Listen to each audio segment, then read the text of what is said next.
Marquer et lire, Marc-Édouard Nab.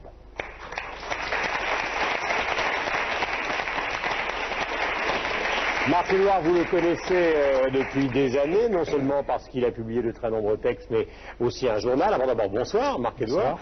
Et donc voici que ressort Au régal des vermines, qui a été le premier roman publié, assorti d'une préface, je disais, qui fait un petit peu sensation, parce que c'est une préface où vous livrez énormément de vous-même, j'allais dire presque hors provocation. C'est-à-dire, vous racontez l'histoire de deux types qui habitaient rue de la Convention, qui avaient envie de réussir dans la vie. Et ces deux types, c'était vous et Michel Houellebecq. Oui, ça arrive. C'est assez rare que deux écrivains de la même génération habitent en face et que leur destin soit si divergent. Ouais. On était voisins et amis, bien sûr. C'était quand? Au début des années 90. Et je trouve que c'est bien que je sois là presque en tant que témoin de Michel, puisque lui, il a tout réussi et moi, j'ai tout raté. Ouais. Et dans cette cour de la rue de la Convention, on n'aurait jamais pu imaginer ça quand on a habité ensemble. Quand on revenait en taxi, vous savez, de certains petits cocktails, on revenait comme un petit couple chez nous. Et puis lui, il rentrait chez lui, il écrivait des poèmes, il était assez mal vu au début des années 90. C'était quelqu'un qui était considéré comme un poète ringard du 15e arrondissement. Et puis moi, je commençais une espèce de carrière un peu provocante, qui faisait beaucoup de bruit, en effet, et avec beaucoup de flamme et d'enthousiasme. Et puis je me suis aperçu très vite que l'avenir n'était pas l'enthousiasme. Et c'est lui qui avait raison. C'est Michel qui me le disait quand on descendait notre poubelle ensemble. Il me disait, tu as tort. Tu as tort de vouloir soulever le lecteur. Tu devrais au contraire lui donner l'image de ce que je suis moi-même, me disait-il, tu vois, quelqu'un de médiocre qui travaille sur la misère sexuelle et qui est proche des gens, alors que moi j'essaye de les transcender, bien sûr. Alors, ce livre, cette préface, là où elle est très émouvante, c'est qu'effectivement vous parlez assez clairement de votre échec, assez clairement de vos casseroles, et notamment de ces accusations rémanentes d'antisémitisme, et vous évoquez d'ailleurs cette idée dont il faut qu'on parle, c'est-à-dire qu'au fond, le jeune dandy que vous étiez allait à la massue dans des endroits qui étaient quoi? Mais je pensais moi que c'était ça le rôle d'un écrivain à mon époque. Si je peux parler de mon époque, c'est il y a à peine 20 ans. Hein, c'est ce que doit faire tout artiste, d'essayer de faire, non pas avancer la société, mais la bouleverser et enfin essayer de la faire bouger, de lui donner un certain sens de la vérité, en tout cas de ma vérité. J'ai eu tort. Il fallait rester dans le mensonge. On va regarder quelques images. Regardez quelques images donc d'apostrophes et évidemment de campus. On va en parler avec Karl Lagerfeld. Merci à tous les deux, en tout cas d'être venus nous voir. Et bonne chance pour ce film. Regardez, Marc-Édouard Nab, il était à apostrophe, il était venu à campus il y a quelques mois.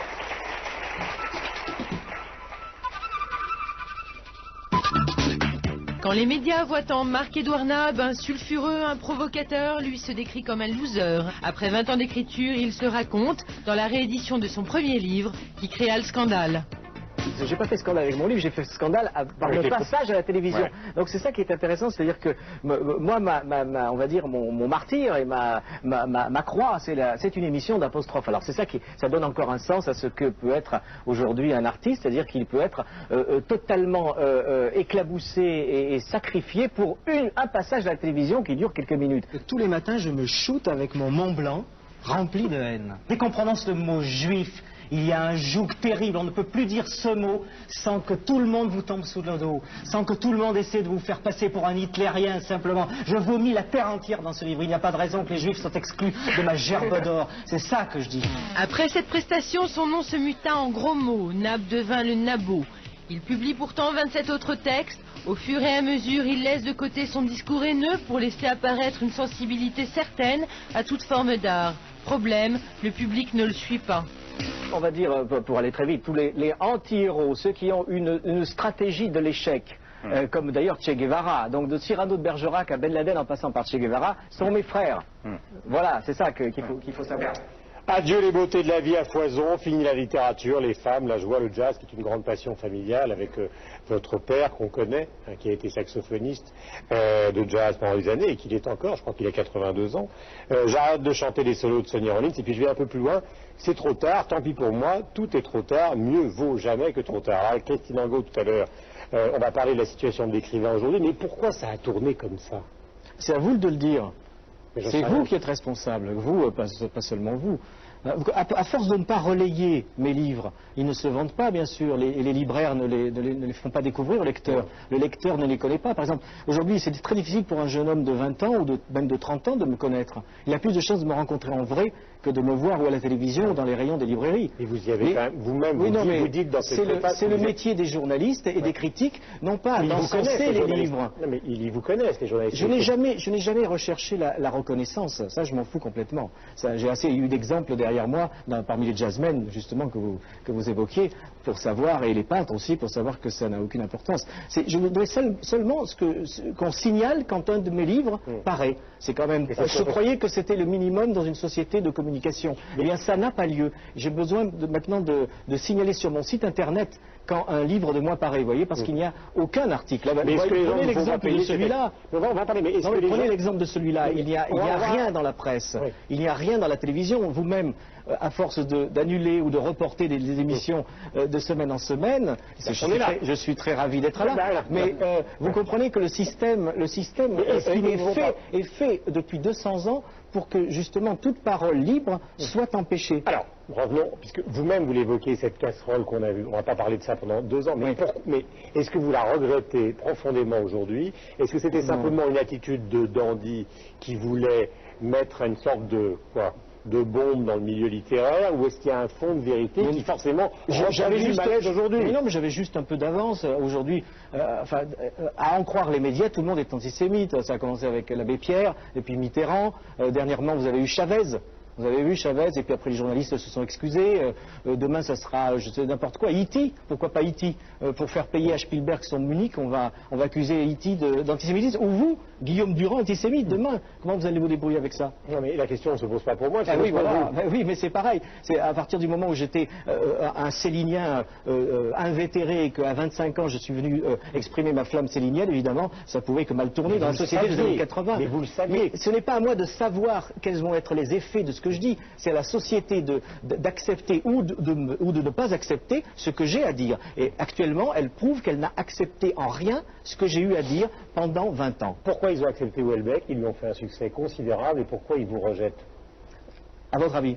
J'en sais rien, c'est à vous de le savoir. Vous parlez de ça abondamment dans le livre. Mais oui, c'est vous qui l'avez écrit, c'est pas moi. Mais bien sûr, parce que nous sommes l'opposé. Nous sommes aux antipodes tous les deux. Les deux gars de la rue de la Convention il y a 15 ans. Bien sûr. Et ce qui est un peu dommage, c'est que, et vous êtes responsable, c'est que je pense que ça aurait été plus équitable de faire une sorte de partage. Il y avait de la place pour des écrivains de ce genre-là et de cette génération-là. Vous allez dire de ce niveau-là, c'est un peu présomptueux. Voilà. Demandez à Michel ce qu'il pense de son niveau, je crois qu'il pense la même chose que moi, du mien, si vous voulez.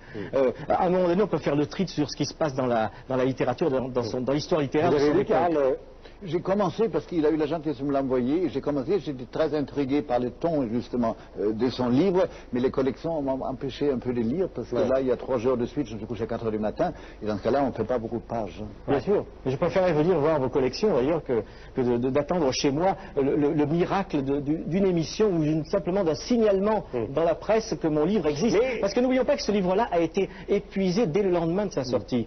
Vous savez qu'il a été boycotté, et non, pas celui-là, mais il y a 20 ans. Parce que c'est la réédition de ce premier livre. Et grâce aux dilettantes et à Dominique Gauthier, il a voulu que ce livre soit à la portée des nouveaux lecteurs qui pourront peut-être le découvrir. Alors, on va parler non seulement du livre, mais de la situation des écrivains. Pardonnez-moi. Ah, bravo. Vous voyez, Karl avait lu l'ancien, il y a 20 ans. Et comment vous avez su qu'il existait?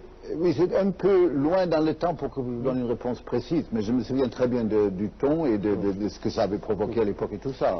Ce qui m'a plu, et ce qui plaira probablement aux gens qui vont lire, c'est qu'il y a un énorme doute que vous exprimez pour la première fois dans le journal. Peu de gens le connaissent, ce journal, il est très important, on parlera tout à l'heure du journal de Léoto. Tout ça a été exprimé, les relations avec votre père, Zanini, le goût du jazz. Mais là, il y a, dans un format condensé, un doute profond sur vous-même quand même. Ça me semble naturel, non? Tout artiste avance à coup de doute. Vous savez... avant, il y a eu des choses un peu... Sans me comparer, mais on oublie, ça c'est une des grands... On oublie l'histoire artistique. Si vous lisez par exemple la correspondance de Van Gogh, il n'y a pas que des lettres à son frère où il lui demande des tubes de couleurs. Il y a une lettre extrêmement émouvante où il répond à un critique qui s'appelait Aurier, qui a été le premier critique du vivant de Van Gogh, qui a écrit un seul article sur Van Gogh, et un article merveilleux où il comprend sa peinture. Et Van Gogh a réagi d'une façon très très curieuse, au lieu d'être content de cet article. Il lui a dit, d'abord je ne mérite pas tous ces compliments, je crois que je ne suis pas du tout le peintre que vous croyez, mais surtout arrêtez de parler de ma peinture, parce que ça me fait souffrir. Je suis tellement loin, tellement seul, c'est tellement douloureux pour moi de voir que je ne vends pas de tableau qu'il faut arrêter même de me faire des compliments. Alors, cette préface donc est publiée. Donc, voici le livre Au régal des vermines, donc sorti il y a maintenant des années avec cette préface. Donc, pour l'occasion, c'est écrit le papa a tricoté une préface. C'est le 27e livre de Marc-Édouard Nat. Quelle est la situation des écrivains aujourd'hui quand ils sont, il faut bien le dire, sulfureux, vous le savez, vous le reconnaissez. Christine Angot nous retrouve donc sur le plateau de Campus. Bonsoir Christine. Vous l'avez vu, est-ce que vous connaissez? On s'est rencontrés sur un plateau de télévision. Ouais. Vous avez lu cette préface? Oui. Et vous en pensez quoi alors? Alors peut-être quand même... C'est pas un jugement, c'est pour qu'on parle. On va voir. Donc c'est un jugement. Si on va voir. Peut-être la question de la casserole quand même. Ce que Marc-Édouard Nat appelle la casserole est peut-être quand même une question qu'il faut régler d'emblée, comme ça, pour mieux la dégager. Donc, ce qu'il appelle la casserole, c'est les Juifs. Non, c'est mon passage à la télévision. C'est très important. C'est très important le passage à la télévision. Voilà. Donc vous êtes d'accord que le passage à la télévision d'un écrivain, c'est très important. Est très important et peut être déterminant pour tout son destin, plus que ce qu'il a écrit. C'est normal, ça va avec. Ça va avec. C'est ça la question d'aujourd'hui. Un écrivain, c'est quelqu'un qui a un corps, qui se présente, qui se déplace, qui parle, même s'il fait des livres. Et quand il parle, il y a forcément un public, pour la première fois, la deuxième, la 50e. Oui. Ça va en même temps. Un écrivain n'est pas séparé de ses livres, sa parole n'est pas séparée de ses livres, son corps n'est pas séparé de ses livres. Donc la question de la casserole, qui, je le répète, c'est les Juifs. Donc, des petites phrases comme ça, là, qui ne datent pas de la télé, qui ne datent pas d'il y a 20 ans, qui sont dire aux Juifs ce que je pense de leur histoire. Je n'ai pas eu peur de dire aux Juifs ce que je pense de leur histoire. À partir du moment où ça devient interdit, je mords. Je ne suis pas d'un âge où on a quoi que ce soit à se reprocher. Bon, ça, je ne suis pas d'accord, mais peu importe. En tout cas, quand Marc-Édouard Nat dit que c'était un tabou trop irrésistible pour un jeune écrivain, ça, je peux très bien l'admettre, je peux très bien le comprendre. Donc, après, quand il dit que ça lui reste comme une étoile sur le cœur, c'est autre chose. Ensuite, quand à Pivot qui lui demande « Vous êtes antisémite », il dit « Ça dépend des Juifs ». Je crois que ça ne dépend pas des Juifs. Je crois que dire « Ça dépend des Juifs », non, ça ne dépend pas des Juifs, ça ne dépendait pas des Juifs. Ce qui est arrivé aux Juifs ne dépendait pas des Juifs. Lisez la phrase suivante. Non, je ne lis pas la phrase suivante, je continue ce que j'ai à dire, moi, parce que je ne suis pas journaliste, je suis écrivain. Ah non, vous n'êtes pas écrivain, là vous n'êtes pas écrivain, vous êtes chroniqueuse. Non, je suis payée par Campus pour faire le procès d'un écrivain 20 ans après. Et vous allez voir que je ne fais absolument pas votre procès. Bah oui. Et rien ne fera de moi une journaliste. On est en direct à la télévision. Rien ne fera de moi une journaliste.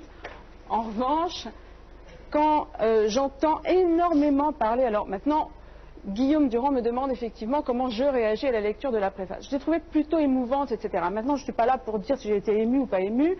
En revanche, ce que je peux dire, c'est que j'entends beaucoup parler de génération. Je ne comprends pas. Ce sont des mots que je ne comprends pas. Je ne comprends pas le mot époque. Je ne comprends pas le mot âge. Je ne comprends pas le mot de son temps. Je ne comprends pas le mot de mon temps. Je ne comprends pas ces mots-là. Bon. Donc, que ce soit, à mon avis, quand Marc-Édouard Nat dit qu'il est l'opposé de Houellebecq, je ne crois pas. Je ne crois pas. Je vois les deux faces, peut-être, de quelque chose d'assez semblable. Je vois des écrivains qui, l'un comme l'autre, sont effectivement pris dans leur époque. Moi, ça me semble 100 fois plus intéressant quand c'est une époque qui vous prend et quand vous êtes traversé par ça. Sont tous les deux pris dans leur époque. Alors l'un, évidemment, ce serait ce qu'il est convenu d'appeler la misère sexuelle, la mort, la science, et de l'autre, on aurait le contraire, à savoir l'élan vital, l'enthousiasme, la vie, le style, enfin bon. Qu'est-ce que c'est que cette opposition? Moi, je n'ai jamais... Est-ce que cette préface vous a donné envie, Christine, justement, de regarder en arrière vers, justement, les 26 livres de Marc-Édouard Nab? Non. Mais le problème n'était pas vraiment celui-là. Oui, mais c'est une question. Oui, non, pas particulièrement. En revanche, ça m'a bien montré quelque chose. Je vous dis cette question-là d'époque. Or, vous dites, c'est dommage. Ce n'est pas dommage, parce que je pense que les choses ne changent pas suivant les époques. Je pense que la littérature, les sentiments et les gens sont les mêmes depuis Adam et Ève, et que quand on est écrivain, ce qu'on a à faire, c'est de raconter Adam et Ève. Et c'est tout. Et ce n'est pas autre chose. Et je crois que c'est le style qui se charge de ça. Mais bien sûr. C'est pas terminé. Je crois que quand il dit qu'il est Méliès, et quand il dit que Méliès va finir seul, etc., alors qu'il a tout inventé, quand il dit que Besson et lui ont tout inventé, j'ai l'impression d'entendre Ardisson dire à Fogiel qu'il lui a piqué son dispositif. Je trouve que c'est une espèce de querelle qui n'est pas intéressante. Je trouve que, malheureusement, votre père aime votre style. Et votre père dit, c'est merveilleux, je lis une page, ton style est là. Je pense qu'on ne peut pas, sauf si on est Mazarine Pinjot, commencer à être écrivain dans les traces de son père. Voilà ce que je pense. Voilà, Byzance. Alors, je voudrais simplement rentrer dans le régal des vermines. Le cœur, Christine évoquait votre père, musicien, on a parlé tout à l'heure du goût du jazz, d'Albert Tyler, enfin de gens qui ont eu beaucoup de difficultés à imposer leur musique. Byzance, mon père est certainement le seul être dont je sois jaloux en ce monde, je n'en dis personne, mais lui c'est à en crever. Est-ce qu'il n'y a pas derrière tout ça quand même un non-détachement par rapport à ce qu'a été son itinéraire qui pourrait expliquer le vôtre? On peut dire ça avec vous aussi. Oui, bien sûr, mais vous avez un rapport très fort à votre père. Oui. Enfin, ça n'intéresse personne. Ah si, ça intéresse. Oui, mais ça vous intéresse beaucoup. Et vous, par rapport à la peinture, par exemple, par rapport à l'art, voilà. Moi, je l'ai eu aussi, bien sûr. Mais il n'y a pas que ça. C'est une façon un peu, évidemment, réductrice, et on sait pourquoi, de vouloir annihiler je dirais le sens de cette préface qui est au-delà de mon propre cas, qui est évidemment sur la littérature elle-même aujourd'hui, et elle a été très bien comprise par tout le monde, sauf par votre chroniqueuse. La chroniqueuse, elle est écrivaine. Non, mais c'est un des classiques. Non, mais c'est un des classiques de remettre en cause les aspects littéraires et universels de cette préface. Parce que j'ai pas à recevoir après 27 livres des leçons de littérature, savoir si je dois écrire sur Adam et Ève. Je l'ai fait évidemment bien avant elle. Tout le monde le sait. Mon livre qui s'appelle Le Journal intime dont vous avez parlé est un des livres fondateurs de ce qu'on a appelé ensuite l'autofiction. Donc vous voyez, c'est pas. Je ne suis pas du tout dans une attitude. Vous ne comprenez pas qu'il y a deux sortes de personnes dans le monde littéraire. Il y a les hommes de lettres ou les femmes de lettres, et puis les artistes, les écrivains qui font de l'art avec leurs plumes. Et on voit bien la différence. On voit bien la différence. Il y en a qui sont dans la culture, qui sont dans la promotion culturelle en permanence, qui parlent des autres. Et des autres, c'est facile de parler des grands de ce monde et les artistes morts. Parce que ce que vous oubliez tous. Oui, je finis. Ce que vous oubliez, c'est que pour faire un artiste mort, il faut avant qu'il ait été vivant. Vous voyez, comme il faut une chenille pour faire un papillon. Et les gens, ils veulent des papillons directs. Eh bien non. Il ne faut pas de papillon direct. Mais vous vous définissez très bien, parce qu'on va terminer, vous vous définissiez très bien avec Houellebecq dans cette rue de la Convention, où on découvre d'ailleurs la maman d'Alain Souchon qui habite l'immeuble, à cette époque-là. Vous vous définissez clairement comme deux ambitieux. Bien sûr. Bien sûr, et deux ambitieux, vous dites vous-même, deux ambitieux qui ont envie de réussir, mais par le biais de la subversion. Oui, mais on a travaillé pour ça. Lui dans son sens et moi dans l'autre. Et c'est ça qui rend malade les autres écrivains ou les autres hommes de lettres. Parce que nos destins sont très différents, évidemment. Et j'ai eu une sorte le seul petit courage que je peux, c'est que j'ai affronté le problème. Personne ne parle de Houellebecq de cette façon-là, parce que je l'ai fait avec non seulement sincérité, bien sûr, mais avec vérité sur le problème des écrivains aujourd'hui. Il y avait une chose importante à dire sur Houellebecq pour vraiment... Parce je n'ai pas de leçon à recevoir de vous. Vous avez choisi cet angle, vous avez choisi de venir ici. Exactement, c'est une tradition dans l'émission. La dernière fois, Solaire est venu, il y a eu une hystérique qui est venue le traiter de misogyne, et là, j'ai une autre hystérique qui vient me parler de ma casserole. C'est pas grave. C'est vous qui l'évoquez, puis Solaire, je vous en parlais aussi, on ne peut pas dire que vous soyez particulièrement tendre avec lui, même si vous avez un certain... Je suis juste. Ouais. Non, mais le fond de l'histoire, pardonnez-moi, parce que je vais essayer d'être simple. Les juifs, les hystériques. Voilà, le fond de l'histoire, c'est quand même ça. Parce qu'à un moment, vous dites, regardez, la société française, elle a toléré, parce que c'est pour ça que c'est important, après tout, puisqu'on est en direct à Dijon, autant mettre les pieds dans le plat. Vous dites, la société française, elle a toléré les propos de Houellebecq sur les Arabes, oui, tout à fait. Et elle ne tolère pas les miens sur les Juifs. Parce que la société a évolué. n'est pas totalement délirant. Non, parce que c'est la société qui a énormément évolué aussi. L'optique de la société. La société s'est droitisée. On le voit d'ailleurs dans toutes les névroses, que ce soit les réactions de Sarkozy aux émeutes de banlieue, les réactions de la banlieue aux propos de Sarkozy. On voit bien qu'on est dans cette problématique de droitisation de la société française. Voilà. Et j'étais un des pionniers, si vous voulez, pour exprimer ça. Alors que moi, je viens d'un milieu d'extrême gauche. Plus que personne n'a pas de leçon à me donner de ça, avec ce que j'ai fait dans Harakiri. Vous connaissez tout mon parcours. En tout cas, d'abord, merci à Christine Angot d'être venue donner son point de vue d'écrivain et non pas de journaliste. C'est important qu'on parle. Alors, ça ne peut couvrir le débat, la conversation autour du statut des écrivains, autour aussi, et c'est pas nouveau dans la littérature en France, des limites qu'il faut franchir ou pas. Moi, je suis pas là. Donc vous êtes pour qu'un écrivain ne franchisse pas de limites. Mais de toute façon, j'ai jamais dit ça, moi je suis très tranquille. De toute façon, rassurez-vous, je vais arrêter, je vais être obligé d'arrêter, puisque l'institution, vous savez que mon éditeur a été viré, et moi aussi. Donc il y a un pharmacien qui a repris les gens du Rocher, et Gallimard derrière lui donne sa bénédiction. Donc ça va être extraordinaire de voir tout à coup une plume qui est obligée de cesser d'écrire à cause des réactions de son époque. Mais une époque n'a jamais été là pour aider un écrivain à écrire. Jamais de la vie. Vous, les vôtres, vous aident à continuer à écrire. Donc vous devriez les remercier. Parlez de ceux que vous connaissez. Voilà, merci en tout cas à tous les deux. La réédition, c'est la réédition du Régal des Vermines, avec donc cette préface qui est nouvelle et d'autres livres qui viendront probablement derrière. Ça dépend de vous. Comment Ça dépend de vous. Moi, je voudrais signaler un petit chose de George Steiner, donc historien de la littérature, pour terminer là-dessus. La maladie de l'intelligentsia, c'est d'abord George Steiner qui défend les Juifs comme étant le peuple du livre, notamment, mais c'est pas de ça dont il parle du statut des écrivains aujourd'hui. Je vous accorde un entretien plutôt d'être à des recherches à la Bibliothèque nationale, de vouloir jouer et gagner sur les deux tableaux. Il parle de la statut des gens qui écrivent. Chercher, au fond, il dit l'ambiguïté des écrivains et des intellectuels aujourd'hui, c'est qu'ils veulent d'un côté chercher à obtenir le respect de leur père, une stature plus ou moins durable dans sa discipline, et de l'autre côté, le succès public. C'est le grand poison. Il faut avoir beaucoup d'orgueil et de modestie, c'est peut-être la même chose, pour dire non, pour refuser de prétendre atteindre un public qui n'est pas vraiment à même de juger ce que l'on s'échine à lui présenter. Ça aussi, c'est éminemment discutable, mais il faut trouver un point pour terminer cette conversation en remerciant tous les deux d'être venus en direct à la télévision.